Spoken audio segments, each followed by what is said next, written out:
The Georgia Arms were not messing around at the Prep Baseball Report Future Games. They averaged 8.2 strikeouts per 7, fanning 11 against Indiana, flirted with a no-hitter against California. It was an impressive group. And here to break down their favorite performers from those pitchers are PBR Georgia's Phil Kerber and Justin Goetz. Guys, good to have you back in. Thanks for having us. Okay, Phil, the floor is yours. Take us inside some of your top arms from Georgia. Yeah, I'm going to start us out with a group of arms from South Georgia that were absolutely dominant. 4 guys who went, if you combine their stats, 8.0 innings pitched, 4 hits, 1 run, 4 walks, and 13 Ks. That would be left-handed pitcher Jackson Peavy from Peach County, right-handed pitcher Elijah Wellman, Brunswick High School, right-handed pitcher Brooks Willis from Houston County, and left-handed pitcher Gavin Smith from Lee County. And we'll start off with Jackson Peavy, the lefty, 2025, just oozes projection. 6'3", 170, long and lean. Works from this low 3/4 slot that really creates some life on his fastball that was sitting 84, 86. We've seen him up to 87, 88 before. And then this tight breaking ball, little sweeper, 69, 72 at 2,500 RPM. He was phenomenal. And for talking to him after his appearance, he said his heart was racing a million miles an hour. And you could kind of tell that he was worked up, but he fought through that against a really tough team, Indiana. And he came away probably as one of the biggest winners of the Future Games. And then following him up against Indiana was Elijah Wellman, the right-hander, who led Team Georgia with 4 Ks in his 2 innings. Works from this funky low 3/4 slot, and it's really deceptive because he has a stab on the backside that just follows his back leg. So you don't see the ball till it's coming out of that low slot, and he gets on the side of that fastball and just runs it. I mean, it's running across the entire plate, and then he backs it up with a sweeping breaking ball that really they play off each other really well, just opposite movement on the two. And he's another guy, big frame, 6'3", probably 175, 180, a lot more to come from him. And the 2 arms that were part of that no-hit, that 6-inning no-hitter against California, right-handed pitcher Brooks Willis, who's probably the most projectable arm on the team, 6'6", 210 pounds. He's as wide as a house, just a really impressive body. And he came out 84, 86. We've seen him up to 88 before, but the velo didn't matter. He was placing it. He was spinning his slider, the best we've ever seen, 71, 74. He had 3 Ks in those no-hit innings, and he was fired up. Like that, talk about a guy pitching with emotion. He was coming off that mound, pounding his chest, screaming, just letting it all out. And it was awesome to see him let it loose. And then he was followed up by left-handed pitcher Gavin Smith, who another projectable guy, 6'3". He's probably only 160 pounds soaking wet. I mean, there was so much room for him to grow into. And I've written about it before, and I'm going to say it again. His innings were over in a flash. He threw 19 pitches in 2 innings, 3 strikeouts, no hits. I mean, the first inning, I think, was a 7-pitch inning, and I was literally talking to the dugout and turned around. He's walking off the mound. I'm like, what just happened? Like, are we going to need to get him another inning because he's going to throw like 15 pitches total at the Future Games? But he was really impressive, 84, 86, and he just places that fastball in the outer half just every single time, just pounds it, and then backs it up with it's a gradual breaking ball, but it's enough to get him over and get strikes and swing and misses. I mean, those 4 guys were just dominant. All right, Justin, I know you've got a handful of arms that had your eye. Yes, sir. Yeah, and I think the story of our arms was deceptiveness. All of our pitchers really tough to pick up the ball, and just continuing on that is Pete Jezerinac. Funky, high tempo delivery, repeats well. All of our guys, I mean, Phil and I's main goal for this thing was projection, and 6'2", 155. Every single one of our guys looks like they're walking on stilts. His arm stays really connected and hidden to the largest muscles.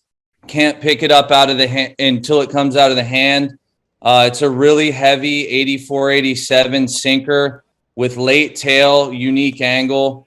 Really gets he can just go about 5-10 pitches an inning when he gets the sinker rolling because it gets ground ball city. The low 70s slurve works well against left-handed hitters. He can throw it a little backdoor against righties. but his righty pitch is the change with gradual fade.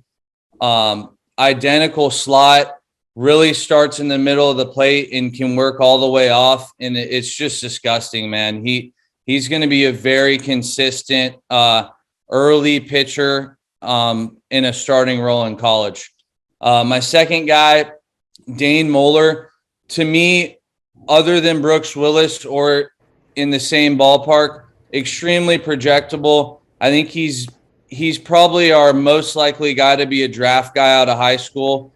As I mentioned before with you, dad pitched 14 years in the big leagues, a lot of swagger, quiet confidence, made adjustments in the pen.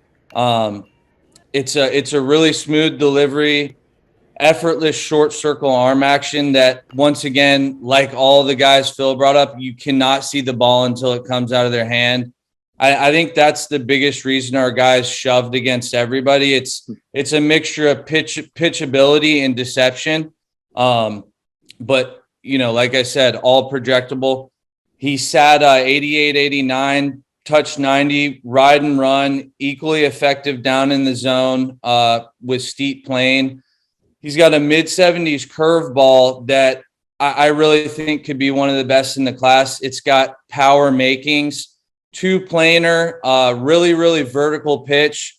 Sometimes you'll get some horizontal out of it, but it's really falls off the table. And then I think with the delivery and arm action that he repeats so well, I do think the changeup's going to come, and I think he's going to be a legit three-pitch guy by the time his high school career is over.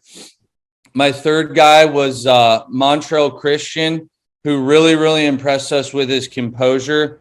And he led off our 6-inning no-hitter with, it didn't start clean, like a walk, a full count, and then he just absolutely mowed. We had some errors, too, that he worked through. Just really tough to square up his fastball with how downhill it is. The thing's going 4 planes out of the hand. It's very tough to track for hitters. He was mid-80s, 85, 87. Did touch an 88.5. We'll give him 89 on that. Really late run.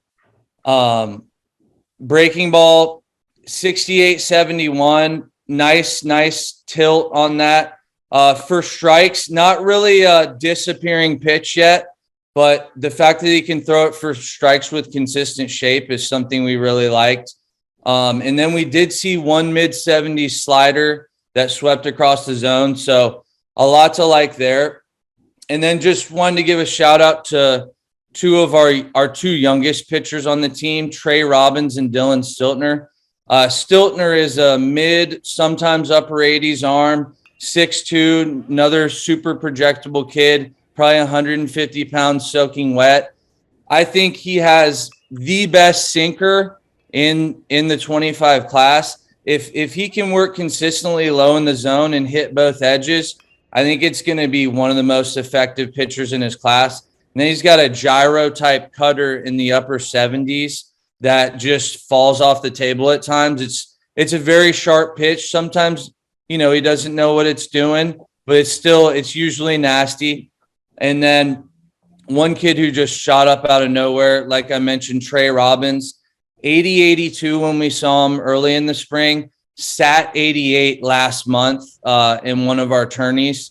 It was, I think, 15U, but man, it was a shocking improvement.